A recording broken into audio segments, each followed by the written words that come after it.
Good evening and hello. My name is Renee D. Waring, and I am the founder of Uniquely and Wonderfully Made Ministries. Welcome to you all, and a special welcome to the new members of my community. We here at Uniquely and Wonderfully Made Ministries purpose to change the hearts and minds of the public by putting forth evidence to support the assertion that people with mental illness have value. I am glad to be able to meet with you today. The title of my presentation is Mental Illness Among Native and Indigenous Communities in the U.S. Part 3. The article is about suicide in Native and Indigenous populations. In 2019, suicide was the second leading cause of death in American Indians and Alaska Natives between the ages of 10 and 34. American Indian slash Alaska Natives are 60% more likely to experience the feeling of everything is an effort, all or most of the time, as compared to non-Hispanic whites. In 2019, adolescent American Indian slash Alaskan Native females ages 15 to 19 had a death rate 5 times higher than non-Hispanic white females in the same age group. In 2018, American Indian Alaskan Native males ages 15 to 24 had a death rate that was twice that of non-Hispanic white males in the same age group. The overall death rate from suicide for American Indian slash Alaskan Native adults is about 20% higher as compared to non-Hispanic white population. Now, I will relate to you a personal story about Leslie Kessler's suicide, who was a 16-year-old American Indian youth from the small community of Fort Peck Indian Reservation on the eastern Montana plains. Leslie's father is a member of Fort Peck Assiniboine and Sioux tribes. Leslie was one of at least two teenagers who died by suicide in the summer of 2020.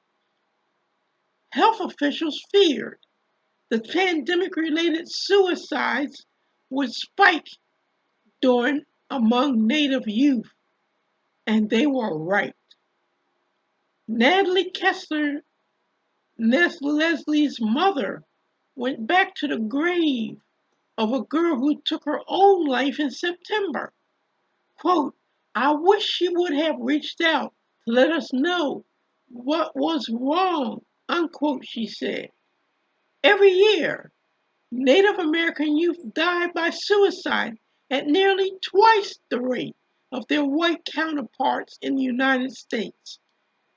Mental health experts worry that the isolation and shutdowns caused by COVID-19 pandemic could make things worse.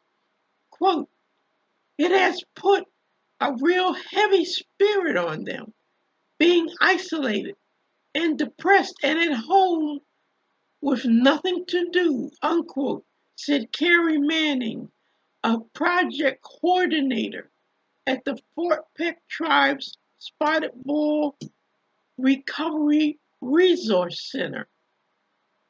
The connection between the pandemic and youth suicides in Fort Peck Reservation is not clear, quote, unquote. Leslie had attempted suicide once before, several years ago, but she had been doing well. In counseling, it seemed to be feeling better, unquote, her mother Natalie said. Natalie noted that the therapist had canceled Leslie's counseling sessions just before the pandemic began. Tribal members usually lean on one another for support during times of crisis. However, this time was different. The reservation became a COVID-19 hotspot.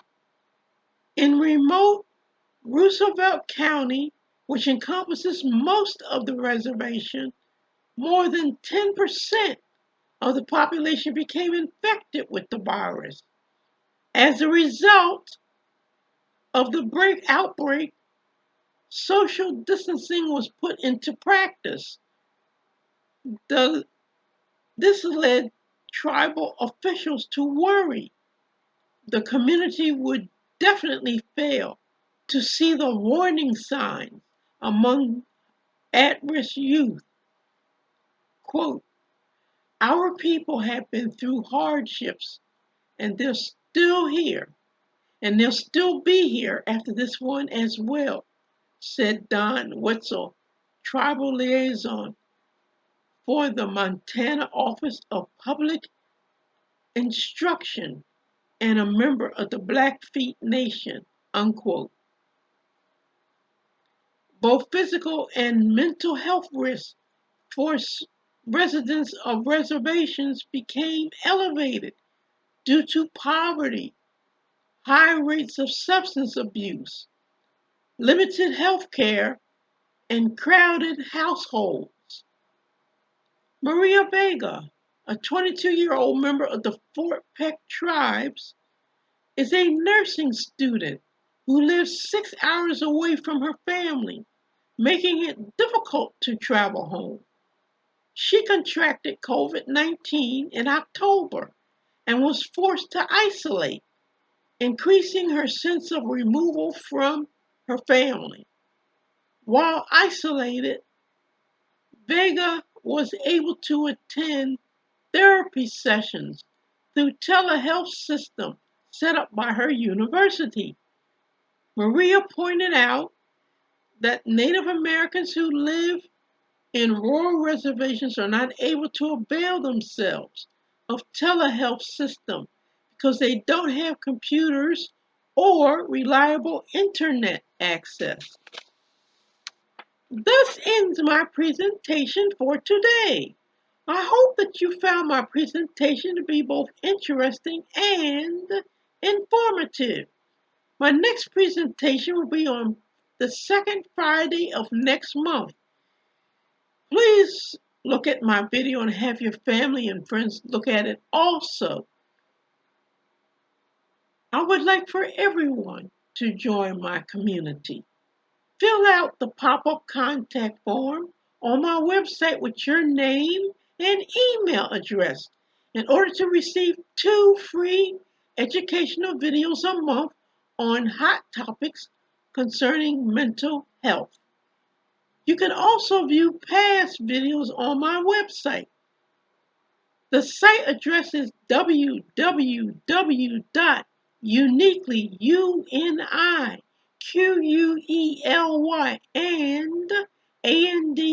wonderfully made ministries.com. I repeat, www.uniquely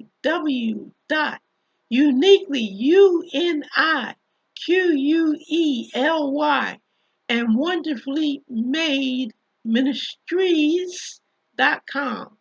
My email address is mirecovery74@gmail.com. I repeat, M as in Mary, I as in ice, the word recovery, RECOVERY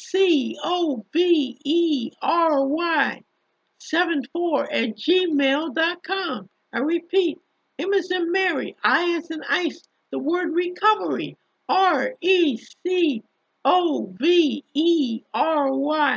74@gmail.com. Send me your questions, concerns, and prayer requests. I would love for you to invite me via my email to come speak with your group on hot topics on mental health. Include your name, the name of your group, email address, website address, street address, and telephone number. I am the founder of Uniquely and Wonderfully Made Ministries. My name is Renee D. Warring, and I am the warrior warring.